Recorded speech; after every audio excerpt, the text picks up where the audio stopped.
Brian Stelter is a media reporter for the New York Times, which was quite a trick because he just graduated college a few months ago. He started cablenewser.com at age 18 out of his dorm at Towson University in Maryland, and it became one of the most influential sources for news about the news in the U.S. Thanks for grabbing some time for us. You shut your cell phone off, I saw, which we appreciate. You're writing for the New York Times. That must be pretty cool. It's a great leap forward. A lot of the times when I was running cable newser and then TV newser, which it became, it was journalistic, but it wasn't always journalism. It was a strange, new kind of thing that blogs are really good at. Being at the Times, I'm able to do more original reporting and do it in the best venue in America for journalism. So I'd kind of like to get through the story of cable newser, and then it became TV newser. You're a sophomore, you're 18 years old, and on January 1, 2004, you start this blog. Why did you start it?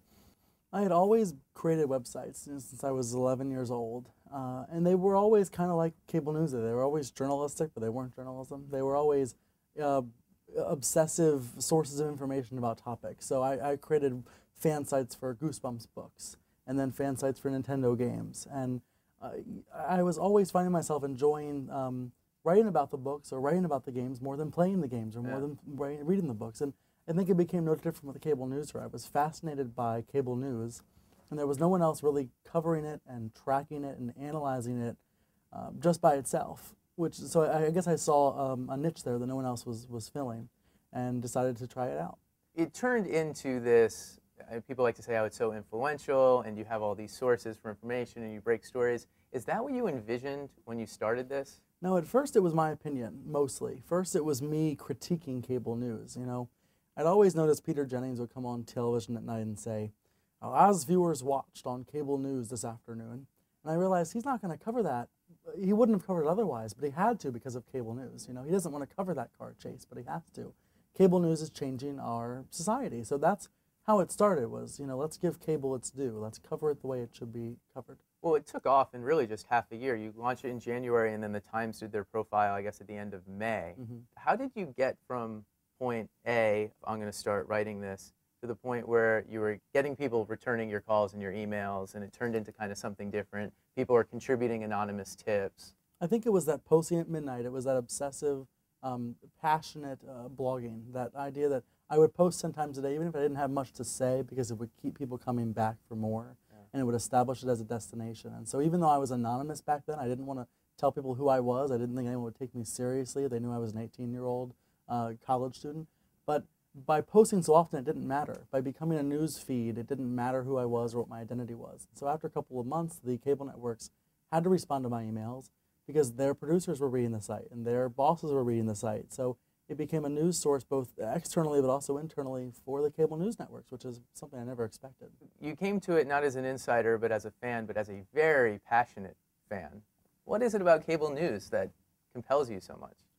Well, I think I grew up from a young age wanting to be an anchor like Brian Williams. He had a show on MSNBC from the first day MSNBC was on the air. I remember watching the first show in 1995. And then you know the date, right? 1996, it was July 15th. That's right. A few days later, TWA Flight 800 happens, and I was watching him then, and I was watching him for Princess Diana, and I was watching him, you know, on and on and on. I can look back and remember the first time I watched cable news, which was in 1995 with the Oklahoma City bombing. People look back at seminal news events now through the eyes of cable news. Aaron Brown stood on a rooftop 7 blocks away during 9/11, and I remember, you know, watching all of those sorts of things, both as a consumer and also as someone who wanted to do that one day. But the day that TWA 800 crashed, the day of 9/11, are total exceptions to the cable news universe, which tends to be sexier and dumber than news in general, and certainly the news on those days. Which has turned me very skeptical about news. One of the great things and sad things about watching so much cable and writing about it so much and reading about it so much is that you do learn a lot and you think a lot about its effects on society and those sorts of things. So I certainly, and I always say that writing the blog was like taking a class, like taking TV 101, or at this point probably TV 401. Yeah. Do you think that cable news, this is maybe a tough question, but Do you think it's having a good influence on news, on the world? There are times when it does. There are times where it can be phenomenally important.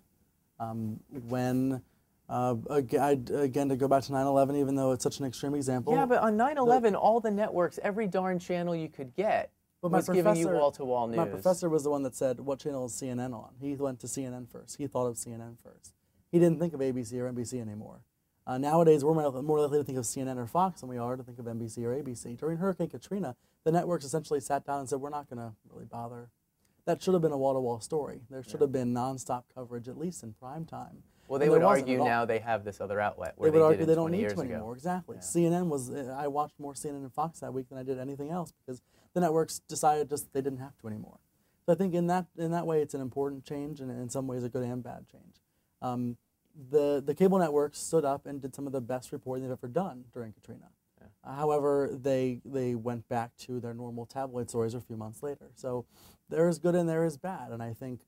I hope that viewers are like me and that they see that and that they recognize what is good and what is bad.